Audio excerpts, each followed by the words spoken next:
నమస్తే అండి. Welcome to Krishna's kitchen. ఈరోజు టేస్టీగా 5 నిమిషాల్లో అయిపోయే ఆవకాయ పులిహోర అండి. చాలా బాగుంటుంది. మనకి ఎప్పుడన్నా వంట చేయడానికి టైం లేనప్పుడు, ఇంట్లో కూరగాయలు లేనప్పుడు, మార్నింగ్ పూట ఇంట్లో ఏమీ లేనప్పుడు పిల్లలకి లంచ్ బాక్స్ కానీ చేసి పెట్టడానికి చాలా చాలా బాగుంటుంది. సింపుల్ అండ్ టేస్టీ అండి. అయిపోవడం కూడా 5 నిమిషాల్లో. మన ఇంట్లో మామిడికాయ పచ్చడి ఉంటే 5 నిమిషాల్లో రెడీ చేసేసుకోవచ్చండి. చాలా చాలా బాగుంటుంది. ఇప్పుడు ఈ మాగాయ పులిహోర ఎలా తయారు చేయాలో చూసేద్దాం. దానికోసం ఇక్కడ ముందుగా నేను రైస్ వండి పెట్టుకున్నానండి. వేడిగా ఉంటేనే రైస్ చాలా బాగుంటుంది. రైస్ వండి ఇలా పక్కన పెట్టేసుకోండి. వేడి వేడి అన్నము. ఆ తర్వాత స్టవ్ మీద ఒక ప్యాన్ పెట్టుకొని ఒక 2 టేబుల్ స్పూన్ల నువ్వులు వేసుకొని వీటిని చిన్న మంట మీద మంచిగా దోరగా ఫ్రై చేసుకోవాలి. మాడకుండా చూసుకోవాలండి. మాడితే మనకు టేస్ట్ మారిపోతుంది అనమాట. చిన్న మంట మీద మంచిగా చిటపట అంటూ మంచి స్మెల్ వచ్చేంత వరకు ఫ్రై చేసుకొని వీటిని చల్లార్చుకున్న తర్వాత ఒక మిక్సీ గిన్నెలో వేసుకొని మిక్సీ పట్టుకోవాలి మెత్తగా. మరి మెత్తగా కాకుండా కొంచెం ఫైన్‌గా పొడి పట్టుకోవాలి. ఇది ఇలా పట్టుకొని పక్కన పెట్టేసుకోండి. ఇప్పుడు మనం వండుకున్న రైస్‌ని ఒక గిన్నెలో వేసుకోండి. మీకు ఎంత రైస్ కావాలో అంత రైస్ వేసుకోండి. క్వాంటిటీని బట్టి ఇద్దరికా, ముగ్గురికా అన్నది చూసి వేసుకోండి. ఇది కలిపేటప్పుడు వేడి వేడిగానే ఉండాలండి. మనం పులిహోర అయితే చల్లగైన తర్వాత కలుపుతాం కదా! ఇది వేడి వేడిది కలిపితేనే చాలా బావుంటది. ఇలా బేషన్‌లో రైస్ వేసుకోవాలి.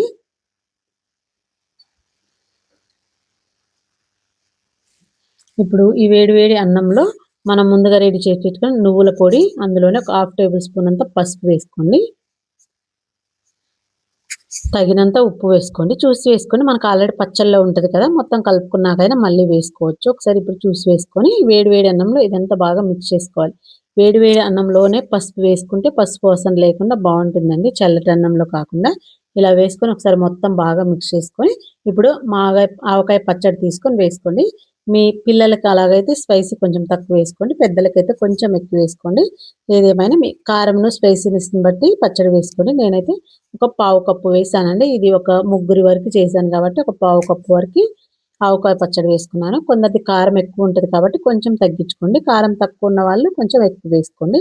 ఇలా వేసుకొని మొత్తం బాగా అన్నంలోకి కలిసేలాగా మిక్స్ చేసేసుకోవాలి. ఇలాగా చూడండి, మొత్తం ఇలా మిక్స్ చేసుకొని ఇప్పుడు దీన్ని పక్కన పెట్టేసుకోవాలి. ఇందులో ఒక హాఫ్ నిమ్మదబ్బ పిండుకోండి. మీకు కారం స్పైసీనెస్ ఎక్కువ ఉంది అనుకుంటే ఇంకొక హాఫ్ వేసుకోండి. మొత్తం టోటల్ ఒక నిమ్మకాయనే పిండుకోవచ్చు. నేనైతే హాఫ్ నిమ్మకాయ పిండానండి. ఇలా నిమ్మకాయ పిండిన తర్వాత కూడా ఒకసారి మొత్తం బాగా మిక్స్ చేసేసుకోండి. ఇలా మిక్స్ చేసేసి పక్కన పెట్టేసుకోండి. ఇప్పుడు పోపు పెట్టుకుందాం. స్టవ్ మీద ఒక ప్యాన్ పెట్టుకొని ఒక టేబుల్ స్పూను ఆయిల్ వేసుకొని ఒక టేబుల్ స్పూన్ నెయ్యి వేసుకోండి. నెయ్యి వేసుకుంటే టేస్ట్ చాలా బాగుంటది ఆవకాయలో. ఇప్పుడు దీంట్లో ఒక 2 టేబుల్ స్పూన్లు పల్లీలు వేసుకొని కొంచెం ఫ్రై చేసుకోండి దోరగా. మంట మాత్రం సిమ్‌లోనే ఉండాలి. ఇలా ఫ్రై చేసుకున్న తర్వాత అందులోనే ఒక టేబుల్ స్పూన్ శనగపప్పు వేసుకోండి. ఈ శనగపప్పు, పల్లీలు బాగా ఫ్రై అయిన తర్వాత అందులో ఒక 3 ఎండుమిర్చి, ఒక టేబుల్ స్పూన్ పోపు గింజలు వేసుకొని ఇవి కూడా మంచిగా ఫ్రై చేసుకోండి.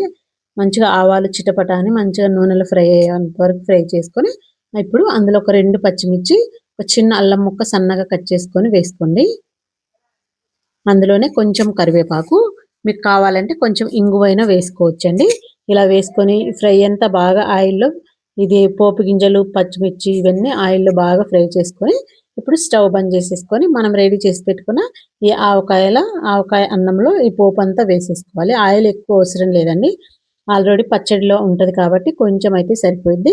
ఇలా పోపు వేసుకొని ఒకసారి బాగా మిక్స్ చేసుకోండి. ఇలా మిక్స్ చేసుకొని వేడి వేడిగా సర్వ్ చేసుకుంటే సూపర్‌గా ఉంటదండి. మన ఇంట్లో మామిడికాయ పచ్చడి ఉంటే 5 నిమిషాల్లో మనకి ఆవకాయ పులిహోర రెడీ అయిపోతది. మార్నింగ్ పూట ఎప్పుడన్నా మనకి బాలేనప్పుడు ఎవరన్నా వంట చేయడానికి కూరగాయలు లేనప్పుడు ఇలా చేసేసుకుంటే సింపుల్ అండ్ టేస్టీగా అయిపోద్ది. ఒక ముద్ద పెట్టుకొని ఒక ఆవకాయ ముక్క పెట్టుకుంటే టేస్ట్ అయితే అద్దిరిపోతుంది. చూస్తుంటేనే నోట్లో నీళ్లూరిపోతుందండి. అయితే మీకు కూడా తినాలనిపిస్తుందా? వెంటనే చేసేసుకోండి. సూపర్‌గా ఉంటుందండి. అంతేనండి. ఆవకాయ పులిహోర అయితే రెడీ అయిపోయింది. మీలో ఎంతమంది ఆవకాయ పులిహోర చేస్తారో నాకు కామెంట్ బాక్స్‌లో కామెంట్ చేయండి. ఎంతమందికి తెలుసో కూడా కామెంట్ చేయండి. వీడియో నచ్చితే లైక్ ఇవ్వండి. మీ ఫ్రెండ్స్‌కి, రిలేటివ్స్‌కి షేర్ చేయండి. ఇంకొక వీడియోలో మళ్ళీ